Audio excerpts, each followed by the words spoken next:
Welcome back to Rose Quartz Doors. I can't see without my glasses, but I don't really need to see anymore. Like sometimes things It are is what it actually, is. yeah, too sharp. I like my little filter on the world caused by my blurry vision. My name is Diana D'Amato. I am here in the Rose Quartz Divorce Doula podcast space because I am open to sharing everything I've gone through as a child who went through multiple divorces, and as an adult who had my own experience as well, and what it's like to be inside, on the side, outside of all of those things that can happen when you're going through it. So I'm also a mom, an entrepreneur, a lover of all things movement and art. I'm very excited about being here with Stephen all the time because these talks that we have are like, it's like a way of sharing everything that feels very natural and very, it feels very much like this is supposed to be talked about more. And when I was really going through the first parts of my divorce, at least, I did not really have a place to go to just talk and to be like, is this normal? And am I like, how is this supposed to go? How am I supposed to feel? Um, and that's part of what we're doing here at Rose Quartz Divorce Doulas, is just opening the space for us to all support each other. Absolutely, absolutely. D, can you check to see if we're actually live on YouTube? Because it's not Um, showing up oh, on my really? end. Okay. Yeah. That's a good. Hold on. And while you do that, I'm gonna go ahead and say hello to everyone. Thank you. Stephen here on your screen. I am a liberator, an entrepreneur, father, and friend. I'm hoping that everyone is in good spirits. I'm always delighted to share this space with my teacher and friend, Diana. And so I'm just going to stall a little bit as we make sure that we are actually live. This is in real time. We're talking, no edits, no filters. It is what it is. Are we live? Um, it looked like we were for a second. um, Hold on, Steven. Wait, No I was worries. I was there, This is and real then life. yeah, I think we are. Um, Yep, we are live. It popped up on my end. We're live. Yeah, we're live. all right, this is so live. No Like, edits. In real time. I mean, it's a sort of. I was texting with some friends earlier, and I was like, "Yeah, it's very unpolished. If you want to tune in, it's very unpolished right now, but we're kind of in a like, F it, like let's put Yep. this out there and like let's get it going." We have, for anyone who doesn't know, Stephen and I have been recording for like a year, and we have a lot of Hmm. content in the can, as they say, and that's all going to be flowing out. But like our vision is also like more expansive, than just having a podcast. Like it's more, I guess the word community definitely comes up, but it's connection. It's um, finding ways to meet with people, communicate with people, whether it's through our website, whether it's here live on YouTube where you can chime in, whether it's on our Instagram Rose Quartz Pod, or whether it's in person. Like we're planning meetups, we're planning retreats, we're planning healing spaces where people can go and express their grief in a way that is cleansing and healing, and that doesn't sort of like leak it all over everybody else and everywhere else all the time too, because that's sort of like what a doula helps you do, is go through transitions. Most commonly people think of doulas in childbirth. It's like your advocate during childbirth. You might have your doctor, and you might have a midwife, and you might have a doula, and that doula is going to be the person that is, without any other kind of things, that that like the doctor has to do a lot of things. You know, the doctor has other patients. The doctor has like, you know, all kinds of forms they have to fill out. The midwife probably too, actually. But the doula is really there to say, "Are you okay? Do Yeah. you need anything?" And to listen. And so that's why, Yep. you know, we're really just kind of I feel like I've always been a like leap before you look kind of person, for better or for worse. And that's sort of what we're doing right now. Absolutely. Well said. I agree with you 100%. All right, D, what are we talking about today? What's on Wow. your mind? Okay. Okay. So again, I can't see anything up close. I can see things far away. Anyway, so there's a couple things that have come about that crossed my mind that I wanted to talk about with you, Stephen. I there's this couple quotes. One that kind of blew me away. So there's this podcast I listened to called The Minimalists that a friend recommended to me. The minimalist is just what you would think it is by the name. So a lot of people listen to it for like decluttering advice, but they also talk about emotional decluttering. And it's, you know, very, very helpful to just have different perspectives on how to put your organize your thoughts so that you can get through the day, right? But they had this divorce lawyer on recently, and he said this thing. So I want to throw this out there and get your feedback, Stephen. He said, um, "All marriages end." That's it. All marriages end. It's something we don't think about when we're getting married, right? When you're getting like engaged, it's like such a Right, right. what? All marriages end, he said. I can't remember his name. Go check out the Minimalist podcast. He said, you know, it's either death or divorce. Yeah, yeah. Isn't that something? Makes perfect sense. Yeah. And That's why yet, we say till death do us part on one end. ugh, Go ahead. yeah, Any other way? let's throw that into this magical ceremony. Yeah.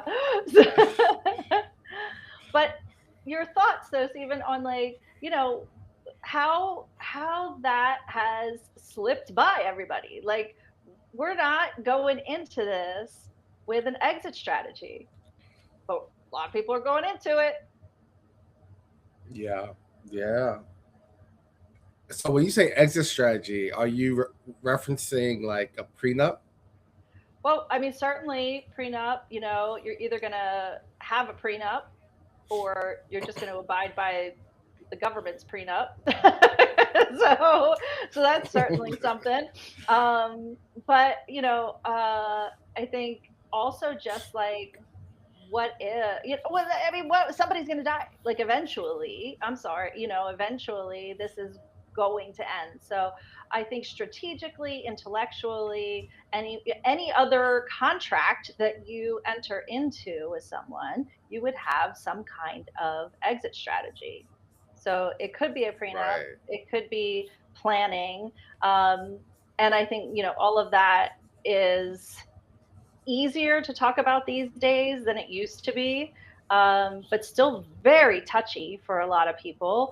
But overall, I think the thing that really just grabbed me about this guy saying this is how we don't go into the marriage thinking, "Oh yeah, this is going to end." I mean, not, right, you know, you're just in the magic of the moment and the romance and the excitement and the, you know, the thoughts of the future and the family you're going to build and the pets you're going to have and the things you're going to do right. together, you know. But the fact is, your marriage is going to end. Period. Yep. Yeah, I think I think it's a really important point because it then, at least for me, the way I think about it is if there's an expiration date, right, for marriage, then what do we want to accomplish within it before Ooh, that end date arrives, right? I like Does that that. make sense what I'm Yeah. getting at? Yes, this is why I like to Yeah, talk to you about this stuff. Yeah. So, okay, so I said exit strategy, but you're bringing up more of a like, what's our bucket list? Like, what do we want to do? Yeah. Right. What Yes. do we want to accomplish? Like, why are we so? Well, I guess fundamentally, why are we doing this? Right? If there's an expiration date of either divorce or death, what is the purpose of us doing this? Hmm. Right? And I'm not saying I'm not asking in a way where we should not do it. I'm more so asking, what do we want to accomplish? Like, what is something meaningful, significant that we want to go after together? So when I look at you, and I don't know how you feel. In fact, I'm gonna ask you this question: D, how do you feel when a man raises this question? What do you bring to the table? Is that offensive? Is that Oh no, no, but I mean, I'm a 54-year-old woman, so I know what I bring to the table. Now, let me think. If I had been Yes, that's the point of the question. Do right, you know what you bring to the table, and can you articulate that?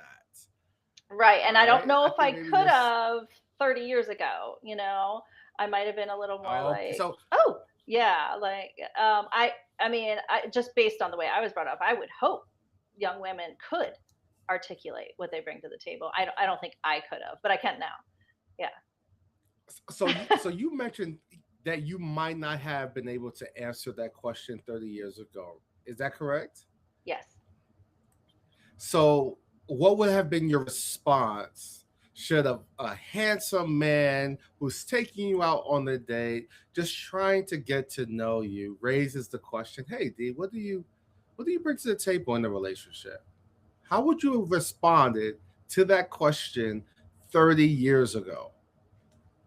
Oh man. Okay. So so like like sad, but I mean, I definitely suffered from a lack of self-confidence and lack of supports and scaffolds. So I think I would have been real thrown off for that and probably like not pursued that relationship because I would have felt like I that the fact that I was being asked that would have meant that it wasn't obvious, so that wasn't there. Um, so Why?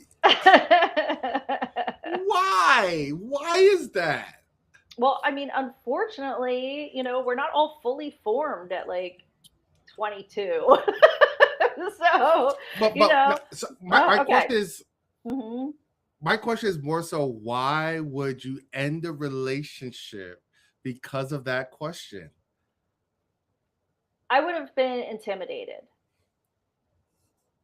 I would have been, I mean, to be quite honest with you, it's taken going through the last 15 years and, half of those being heading towards divorce, divorce, and post divorce that has really fully formed my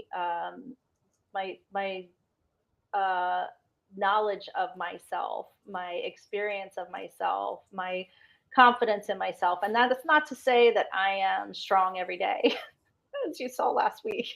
But you don't have to be strong every day. you know, you For you you sure. you just have to be yourself every day. And I think like Bad Bunny's showing Hmm. everybody that right now, right? but but I'm not strong every day, but I am sure every day that I am worthy, that I bring a lot to the table, that I am good at things, that I deserve to be treated well.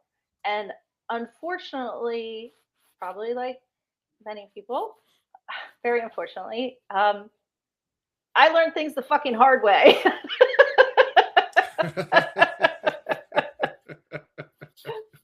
So, you know, that's why. So, to all of our ladies listening to us right now, hear me out. Listen to the man that you trust, i.e., me. Listen to the guy that's a good guy, i.e., me. When a man raises the question to you, What do you bring to the table? He is not trying to belittle you or anything of that nature. It actually means that he is into you and he's starting to see a future as possible, and so he just wants to gather that data, that information, so that as he starts to structure the vision and where we're going as a couple, he could factor in what you care about, what you're passionate about, what your skill sets are. That's all we're trying to do, ladies. We're just trying to find out if you know what you bring to the table so that we can create the strategy moving forward. Yeah. And Please this is I think give us a chance. this is generational, but it's happening, and I'm so glad. I'm so happy women like now can wear sneakers with dresses. Like I'm just over Mm, overjoyed that like we're being freed of certain things that were just like not done. Like when I was younger, you got the painful shoes dyed to the color of the ugly dress, and you, and you that's just how things were done, you know. And then like progressed, and I freaking love that. I love what you're saying. I'm not sure that men of my generation are all there yet, or just people are people. okay. People, in general, it's like we always have to ask that question, like, are you safe? Because there might be a guy asking that question who's not a safe dude, and he is trying to hurt you, and he Yeah, is trying to like chip away at your sense of self. And we always I could not get sick of saying thousands and thousands of times, if you know someone in a relationship that is not healthy, I'll just say, in any way, always ask them, are you safe? Are you safe? Lead with it. Practice yeah, saying it. Like, say it too much, because you don't want to not say it in the one moment where you needed to say it. So, always checking in with who that person is, because if that's not a safe dude, then goodbye. Like if he's, for you sure, can for tell. sure. I think in tone, you can tell in tone. But it makes me think of something I've heard about recently, and this again makes me so happy because I have a daughter, and I am so happy she can wear sneakers with dresses and do things differently. And that people your age and younger are approaching dating and getting to know people differently. I heard something recently called um, clear coding.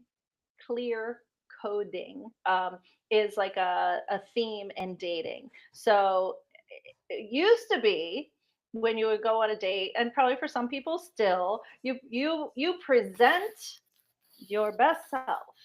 In the beginning, you are everything's perfect and surfacey, right? And it's like you were always told, like, don't go in talking about serious stuff. Don't go in saying whether you want to get married or not. Don't go in talking about, you know, things that are too personal in any way, shape, or form, right? But this new thing I read about, and I think it was like a study done by Tinder. I know my brain could be, I don't know, wrong on that one, but I'm pretty sure this is information Tinder put out, that people are doing dating in this clear coding style now, where you go in right away, like you're saying, Stephen, and let that person know who you are and what your expectations are, and receive the same from them. Yeah, I agree. And I one thing I that stood out to me that I appreciate is you reminding me that not everyone's a good guy. And so you have to use discernment when you're in these conversations. And so I don't necessarily have I don't always my default my default orientation is not to think that there are bad people in the world. My default orientation is that there's a lot of people like me who actually genuinely are asking questions for good reasons. But the reality is that there are unsafe people. And so thank you for that consideration, calling me to consider that. But yeah, marriage has an expiration date. And so as we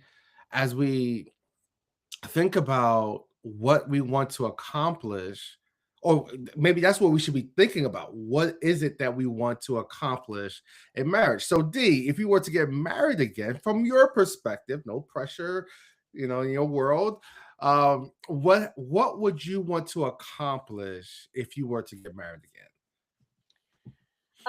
So there are like some overarching things that are really important to me, like traveling, for example. And I know that sounds like it's like a thing that's like, well, maybe it doesn't, but for me, traveling is where you deepen your relationship.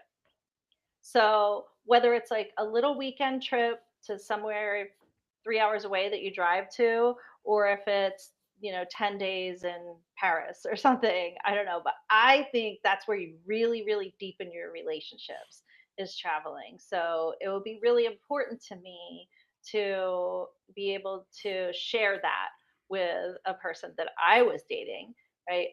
That's just some of my stuff. It would also be important to me personally, because this is my sort of foundational belief system, that the person I would be with would be open to trying yoga, doing some meditation, um, taking care of themselves in those kinds of alternative ways. And I'll say all this to say, like, I am also open to, like, if I was dating somebody that went to church every Sunday, and that was really important to them. And it's not something that I've done, post when I had to in school. But I would be open to doing that. And say that person was really into just like sitting quietly in a room and reading, or, you have to kind of, I think, have an equal balance of those things that you, and know that it's not just going to be your bucket list. It's going to be a combined bucket list, right?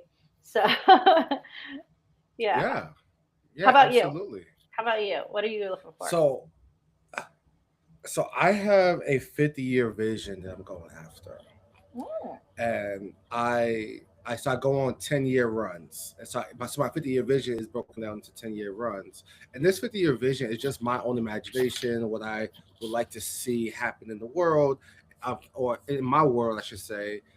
However, it's subject for interruption and disruptions and detours and all that good stuff. So when I think about my 50-year vision, I'm building an empire. I'm leading my family's office. And so when I think of a life partner, I'm looking for a woman that's coming into my life a whole being. So what do I mean by a whole being? One being that she knows where she's been. She knows or has a good idea or understanding of who she is today. And she has an idea of where she's trying to go. And so she lives this content life. Yes, she's pursuing her dreams, her goals, and all that good stuff. But she doesn't need Steven. She's not showing up in my life needing my money, needing any pedigree or accolades and amenities that come with me. She's a person that has the frequency or the mindset of, I do not need a man, but I like you, Stephen, and I'm choosing to share my life with you. Whether we work out or not, I'm going to be good either way because I'm grounded, I'm solidified in who I am and where I'm going. Like, that's sexy to me. So if I could stumble upon a partner who's on that frequency, then whatever she's building or whatever I'm building, if it's in alignment, imagine us walking alongside together and co-creating this beautiful legacy of of purpose and meaning and fun. And so within the context, I end here, within the context of that partnership, I hope to produce, or I hope to have, up to 7 children. Or not yeah, I think I said it right. Up to 7 kids. Right. I already have two. If I am able to produce more kids through that partnership, great. If not, that's fine too. I already have 2 kids. I'm just open to having up to 7 kids. Why is that? Because what I'm building, I want to be able to pass it down to a team of Bryce sets to lead and continue on in the imagination, the dream vision that I have for the Bryce family. So the woman has to come whole. It doesn't mean that she's not in therapy dealing with traumas and things like that. I'm in therapy. I'm still working out some traumatic experiences in my life, but I'm operating from a place of wholeness and a deep understanding of who I am. And I'm hoping that that beautiful woman, that beautiful woman, D, comes to me whole. No drama. I ain't got time for that. I got Listen, there's gonna be some drama. I'm just letting you know. So you might as well, yeah, just know that, Why? and because this is just like the ebb and flow of life, right? This is just the waves. Like you're gonna get hit by a wave every once in a while. The key is to have someone that can ride through that drama with you and make you laugh. You gotta be able to, even after the hardest day, couple days, whatever. Like you got to be able to laugh with that person. I really think, that is Yes, that is yes, so so key. But for it's sure. making me also think you're speaking of, and I think this is what we all want. Like we want someone fully formed. I think on the other side of that, is there's a lot of times there's like jokes and things about like, oh, how many children do you have? And you're like, well, three. You have two kids and a husband. It's like for us, it's like on that side, it's like, we kind of like would love someone fully formed too, but you got this dude who's wearing like underwear with holes in it that is like his favorite pair, and like so, What's wrong with it's going. underwear with holes? I mean, I don't know. It's just for me, it's a vibe thing, but like maybe it's air conditioning. I don't know, but like guys or like partnerships like that. Like, there's usually one person who's like a little more like childlike or a little more like unfully formed. So Yeah, I think it's aspirational. It's definitely aspirational, but on the other side, it's like, yeah, that would be great too. That would be wonderful to get fully formed. But we're not going to. I'm sorry. Like nobody's like really fully formed. Like I mean, I know more about myself right now, but I mean, I'm still like actually part of what I bring to the table is like kind of like the wackiness, like that is like you don't want to get stuck in life without any fun. Like it's gonna be fun. You don't for have to worry about sure. that. I You know what I mean? So I promise you, D. I am not saying that the woman has to be perfect. I'm not okay. perfect. What I'm saying is that there is a a groundedness to you. Yeah, we have fun. I'm the life of the party. I have fun all the time, right? Believe you me, right? But at the same time, I'm grounded in an I'm grounded in knowing who I've been. I have a I'm at peace with who I am today, and I'm optimistic about tomorrow. And so with that comes this emotionally responsible, intelligent man that shows up wanting to serve, wanting to meet her needs, wanting to love and have fun and produce these memorable moments. And I just desire a woman who is on that same frequency. And the number one reason, D, is because from sun up to sundown, my life is this sacrifice for the world. I am pouring out every single day out in the world trying to do my part to make the world a better place. The the the best thing that could happen for me, I think, would be to have a partner who is just grounded in who she is and is willing to serve and pour back into me as I am ready to serve and pour back Hmm. into her. Yeah, we'll fly first class, go across the country, and go all over the world and have a good time, get lit, do what we do, but it's on the foundation of, we're good. We live a content life. Yeah. That's what I want, D. It this is making me remember this, I love words. I'm like a word nerd. So there's this word called there's this word, intervulnerability is the word, intervulnerability. And I think that's kind of like the space that we're talking about here is like, you you could do all that yourself. You could do all that without a partner, without committing to a partner, right? You could still even achieve Right. all the, children and all that stuff. Um, but there's something about the nature of who we are as human beings that needs to be, craves, to be connected and to be vulnerable with someone else. You and I are an example of that. Like, we just have always felt free to be vulnerable in front of each other, and it's Right. such a blessing, right? And as our relationships expand, like, that's something we need in every relationship. Like, it's actually something very powerful to have like mutual held space. So, you could be at work all day, you could be grinding it out, so could your partner.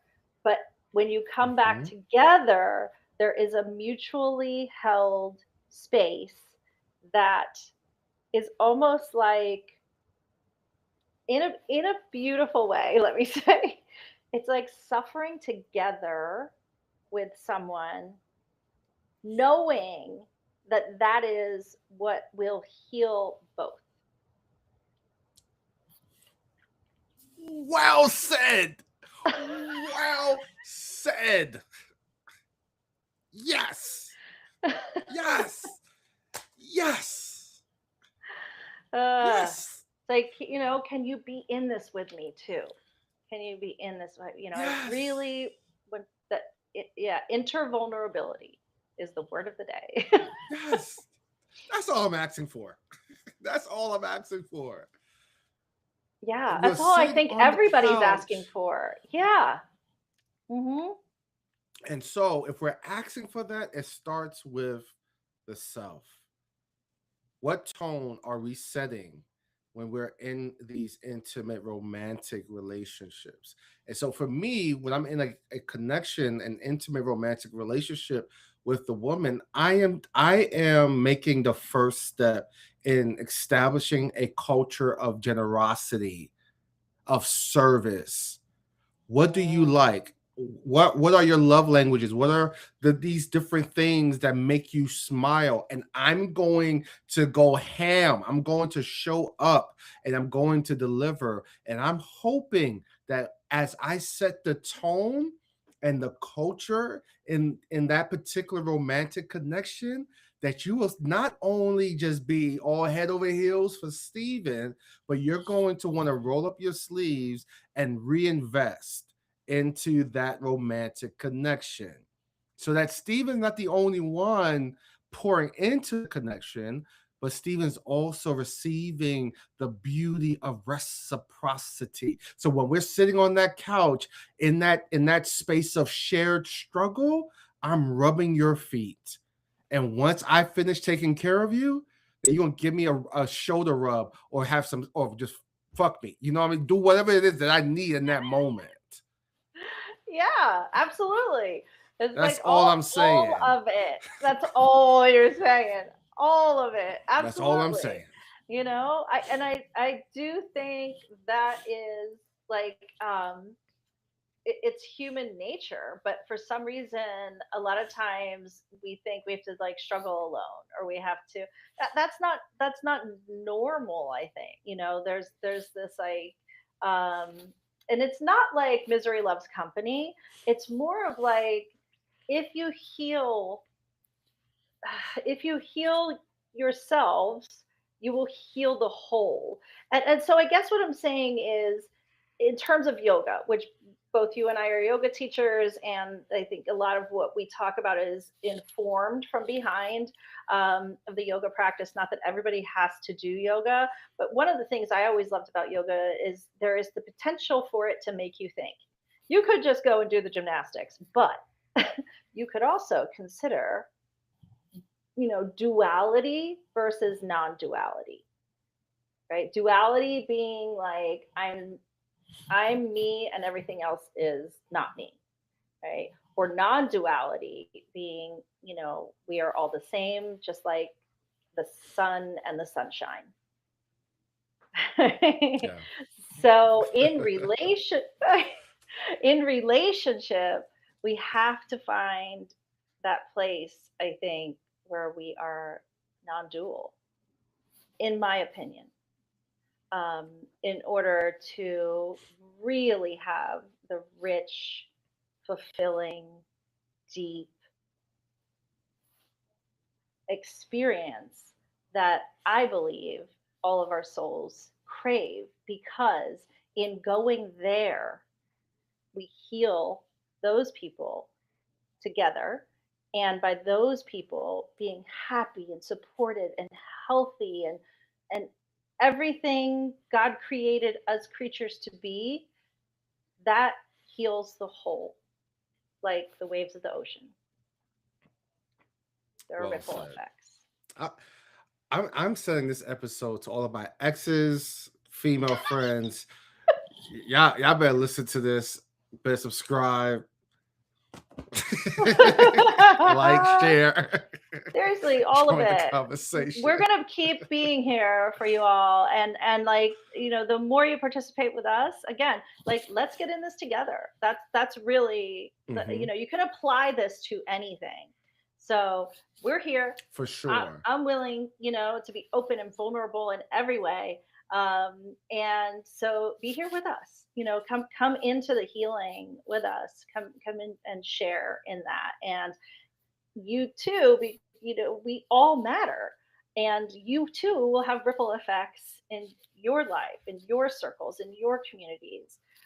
So please feel free. Stephen and I could talk all night, but we're going to wrap it up.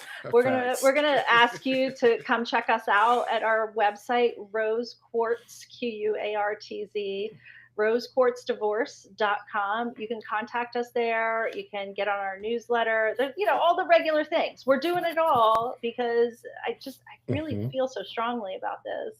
And as I've said before, like, I feel best at my function. I feel like on this earth, I'll do a lot of jobs, I'll do a lot of things, but my function is helper. I really feel best when I'm helping. So you letting me do that would be a great gift to me as well. We also have our Instagram, Rose Quartz Pod. I'm Diana the Huntress with three S's on Instagram. And Steven. I am Steven with a V, J Bryce, Brice on Instagram. Holla at us. That's all I Yeah, have to say. yeah. And what else is there to say? We've done this. We did this one. We did another one. We'll do another one again. And next week I'm going to be on an airplane during this time. However, we are going to come to you. We'll announce it on our Facebook pages and our Instagram and everything. We're going to come live at a special time with a special broadcast. But at 8 p.m. on Thursday, you will get the actual very first episode of our podcast that we ever recorded like a year ago. You're gonna get it. You're Facts. gonna get it next week. So thank you all so much. I want to thank Facts. Joshua Bright again too. I haven't. He gave us this wonderful music to use, but I, as an editor, have not figured out how to incorporate it. So we're working on all that. But Joshua's amazing anyway. Absolutely love him. And that is all. I love you so much.